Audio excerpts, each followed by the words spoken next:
Hello students. Bihar, Maharashtra और हरियाणा की counselling की रिगार्डिंग 85% स्टेट कोटा काउंसलिंग की रिगार्डिंग काफ़ी सारी इंपॉर्टेंट अपडेट्स हैं। रिसेंटली नोटिफिकेशन रिलीज़ किए गए, इसके बारे में इस बुलेटिन में मैं आपसे बात करूंगा।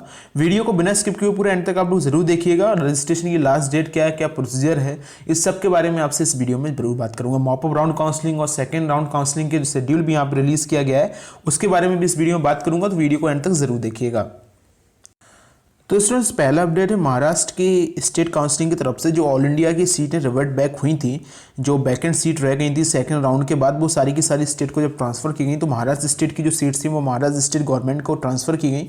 मैंने जैसे कि वीडियो में आपको बताया था स्टेट वाइज कितनी रिवर्ट बैक सीट है, अगर आपने नहीं देखी तो ऊपर आई टैब पे आपको लिंक मिल जाएगा, क्लिक करके जरूर देख लीजिएगा। तो यहाँ पे उसी के रिगार्डिंग एक नया शेड्यूल यहाँ पर रिलीज किया गया है सेकंड राउंड के रिगार्डिंग। अगर सेकंड राउंड के शेड्यूल के रिगार्डिंग बात करें तो जो सीट मैट्रिक्स है वो आपको 13 दिसंबर को यहाँ पर रिलीज कर दिया जाएगा, और जो सिलेक्शन लिस्ट है सेकंड राउंड के लिए उसको भी 13 दिसंबर को 8 PM के बाद यहाँ पर रिलीज कर दिया जाएगा।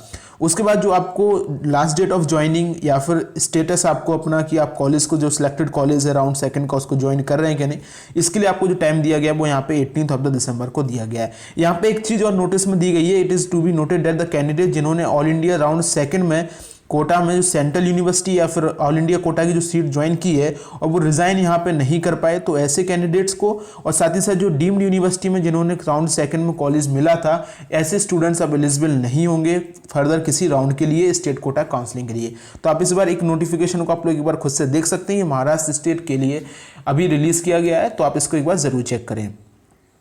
स्टूडेंट, सेकंड बात करें तो director general of medical education and research Haryana की तरफ से सेकंड राउंड का शेड्यूल यहाँ पे रिलीज कर दिया गया है। फ्रेश रजिस्ट्रेशन आपके 12 दिसंबर से लेके 14 दिसंबर तक चलेंगे।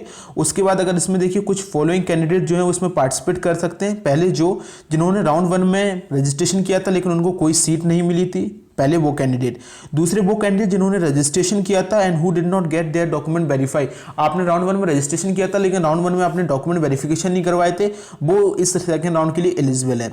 कैंडिडेट जिनको सीट मिली थी लेकिन उन्होंने सीट यहाँ पे ज्वाइन नहीं की, उन्होंने सीट को एग्जिट कर दिया, वो यहाँ पे पार्टिसिपेट कर सकते हैं। साथ ही साथ वो कैंडिडेट जिन्होंने राउंड 1 में जिन्होंने अपनी सीट मिल गई थी और इस सीट को उन्होंने अपग्रेडेशन पर डाला है, वो स्टूडेंट्स भी इसमें ज्वाइन यहाँ पे कर सकते हैं। फिर बात करें अपने एप्लीकेशन फॉर्म को कंप्लीट करके, चॉइस फिलिंग करके, सबमिशन करके, चॉइस लॉक करने का जो टाइम पीरियड है आपका 12 दिसंबर से लेकर 15 दिसंबर तक का है। आपका प्रोविजनल सीट एलोकेशन आपका 16 दिसंबर को आएगा। फिर उसके बाद अगर कोई भी चेंजेस उसमें करने पड़ेंगे तो ये सब आपका 17 दिसंबर को हो जाएगा। उसके बाद जो फाइनल अलॉटमेंट लेटर है वो आपका 18 दिसंबर को यहाँ पे आएगा। बात यहाँ पे करते हैं कि फर्दर शेड्यूल जो है डॉक्यूमेंट वेरिफिकेशन का या फिर जो फीस डिपॉजिशन का, इन सब का वो आपका बाद में रिलीज कर दिया जाएगा। उसके साथ साथ कुछ इंपॉर्टेंट यहाँ पे नोटिफिकेशन इंपॉर्टेंट पॉइंट्स हैं उन कैंडिडेट्स के लिए जो पहले से ज्वाइन कर चुके हैं या फिर जिन्होंने पहले डॉक्यूमेंट वेरीफाई नहीं करवाए थे या जो पहले रजिस्ट्रेशन कर लिए हैं, उन सब के लिए यहाँ पे इंपॉर्टेंट नोटिस है। जैसे कि आप देख सकते हैं, जिन कैंडिडेट ने फर्स्ट राउंड में जो उनको सीट मिली है उसको उन्होंने ज्वाइन कर लिया है, तो that this shall be change only if his seat get upgraded seat. वो केवल तभी चेंज हो सकता है जब उन्होंने सीट अपग्रेडेशन पर डाला है, उनको अपग्रेडेड सीट यहाँ पे दी गई है। तो ये नोटिफिकेशन काफ़ी इंपॉर्टेंट है उन सभी कैंडिडेट्स के लिए जो हरियाणा की राउंड सेकंड के लिए यहाँ पे पार्टिसिपेट करना चाहते हैं।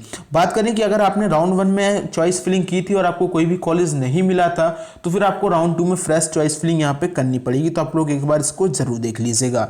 सीट मैट्रिक्स की बात करें तो सीट मैट्रिक्स जो है वैकेंट सीट यहाँ पे आपकी डिस्प्ले कर दी जाएगी। ऑल इंडिया कोटा से जो रिवर्ट बैक सीट आई है वो रिवर्ट बैक सीट भी आपकी इसमें डिस्प्ले की जाएंगी। तो ये इंपॉर्टेंट है कि सीटें जो राउंड सेकंड में हरियाणा में है वो आपको काफी ज्यादा यहाँ पे मिलेंगी, बिकॉज ऑल इंडिया कोटा की भी सीटें जो है वो वापस यहाँ पे आ चुकी हैं। सेकेंड स्टूडेंट्स, यहाँ पे बिहार की तरफ से अपडेट आ रहा है। बिहार स्टेट काउंसलिंग जो मेडिकल काउंसलिंग है उन्होंने एक लिस्ट निकाली है, list of candidate not eligible for second round और any further round of the counselling. ऐसे कैंडिडेट की लिस्ट निकाली है जो कैंडिडेट अभी सेकंड राउंड काउंसलिंग बिहार का या फिर मॉप अप राउंड काउंसलिंग के लिए जो एलिजिबल नहीं होंगे, क्योंकि इन्होंने ऑल इंडिया कोटा से डीम्ड यूनिवर्सिटी या फिर AIIMS, JIPMER centre second round में MCC में इन्होंने कॉलेज ज्वाइन कर लिया है। इस वजह से इनकी पूरी लिस्ट यहाँ पे रिलीज की गई है, तो इनको यहाँ पे फर्दर नॉट एलिजिबल बताया गया है। आप इसमें लिस्ट में चेक कर सकते हैं, अगर आपने सेकेंड राउंड में ज्वाइन किया हुआ है ऑल इंडिया में तो आप इसमें अपना नाम चेक कर सकते हैं। साथ ही साथ कॉलेज भी बताया गया है कि कौन सा कॉलेज यहाँ पे ज्वाइन किया गया है। तो ये एक अपडेट था, आप इस अपडेट को भी यहाँ पे देख सकते हैं। Thank you.